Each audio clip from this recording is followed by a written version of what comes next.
Excellences, Monsieur le gouverneur de province de l'Équateur, honorables députés, Mesdames et Messieurs les membres du Comité provincial de sécurité, à vos titres et qualités respectifs, Mesdames et Messieurs les membres du Comité provincial de l'EPSP, Équateur, Monsieur le chef de division provinciale des affaires sociales à Mandaka, distingués invités, membres des communautés scolaires impliquées dans l'opération de construction des bâtiments scolaires en Équateur, chers enfants, c'est pour l'UNICEF une grande joie et un réel plaisir de venir en ce jour procéder à la remise officielle symbolique des premiers bâtiments composés de 6 classes modulaires et un bureau administratif, y compris 2 blocs de latrines filles et garçons, parmi les écoles ciblées, dont 4 autres écoles en état d'achèvement. Il s'agit des écoles ci-après, l'EP Umundala, l'EP Révérend Mputu, l'EP Lokilo Sombo et enfin l'EP Kiangikani. Cette cérémonie de remise officielle de l'EP Boyokani, aujourd'hui, ici même, s'inscrit dans la vision du partenariat mondial pour l'éducation, de fournir des solutions alternatives pour continuer les apprentissages dans un environnement sûr et protecteur pour plus de 13,9 millions d'enfants et adolescents de 3 à 15 ans affectés par le Covid en République démocratique du Congo. Le modèle ci-dessus, que nous allons visiter tout à l'heure, nous mettons à peu près entre 3 et 6 mois à le construire. C'est un modèle qui est nouveau, qui a été agréé avec le ministère de l'EPSP au niveau national, mais qui nous permet de gagner beaucoup de temps au niveau de la construction. Et avec des coûts beaucoup plus abordables. On peut faire 3 écoles à la place d'une école, mais tout en gardant les mêmes capacités pour les enfants et pour les éducateurs, pour l'enseignement. 5 écoles pour l'Équateur, c'est peu.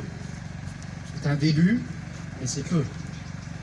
Et aujourd'hui, c'est vraiment aussi de lancer un appel au niveau du gouvernement, des partenaires de l'éducation, pour que l'on puisse avoir beaucoup plus d'écoles construites pour favoriser l'accès des enfants au niveau de l'Équateur.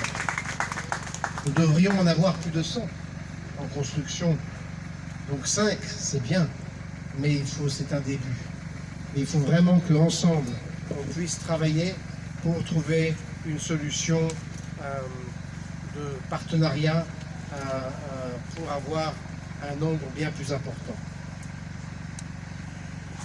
Comme vous le constaterez lors de la visite, l'UNICEF a fait sa part au niveau de la construction et elle invite les communautés scolaires bénéficiaires, les utilisateurs et acteurs éducatifs et le gouvernement provincial de bien vouloir s'en approprier et d'y apporter l'entretien de ces bâtiments d'une façon pérenne.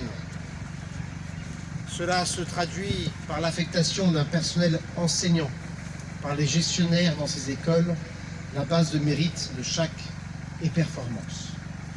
Nous insistons aussi, lorsque l'on fait le choix des écoles, que les professeurs soient bien mécanisés. Car un enseignement de qualité mérite l'accès, mais mérite aussi que les professeurs reçoivent un paiement digne afin de donner de la qualité à l'enseignement. Excellence, Monsieur le gouverneur de la province, pour terminer, l'inspection à travers les inspecteurs itinérants et conseillers d'enseignement est invitée aussi à accomplir les tâches suivantes pour un encadrement pédagogique de qualité du personnel enseignant. D'effectuer des visites régulières des écoles afin de suivre le déroulement des pratiques de classe et d'accompagner utilement les enseignants.